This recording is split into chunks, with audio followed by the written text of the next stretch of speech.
It's really a pleasure being here, and I'm so happy for one particular reason, that we have so many powerful people, excellencies from the developing nations, who are all here with one common purpose: A, to acknowledge the importance of education and what it could do to bring a more balanced living for all of us on this planet, and more importantly, to see whether we could get some meaningful outcomes out of the next 2 days of deliberations.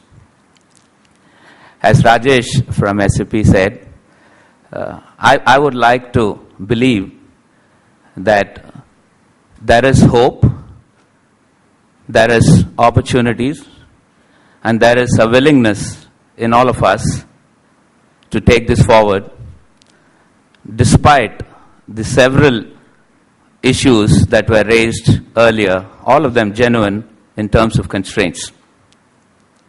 When I look at the sponsors, the list out there behind us, it's interesting to observe that many of them are users of the product that education would provide. It also augurs well for us that people acknowledge the importance of education, and we can take that forward. Today, I'd like to confine myself to some thoughts and ideas on the tertiary education, while I'm sure in the course of the next 2 days, there will be discussions on the other elements of primary and secondary education as well. The economies of the West and the North grew dramatically over the 20th century. The gap between the developed and developing world continues to widen. And it's not merely on economic parameters, on more fundamental and serious issues like health, hygiene, education, peace, etc.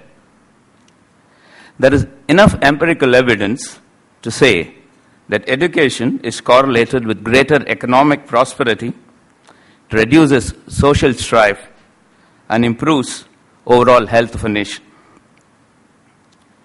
Gross enrollment ratio is a ratio which the United Nations and the World Bank and educational institutions all over the world use to reflect the percentage of education in a particular country.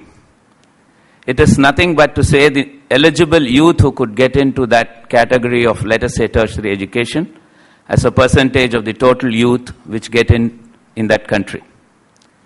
The global average of gross enrollment ratios are in the range of 50%. The developed nations of the West are in high 70s and 80s. The developing nations are in the low 20s, and we have, unfortunately, many of the countries in the developing nations who are in single digit.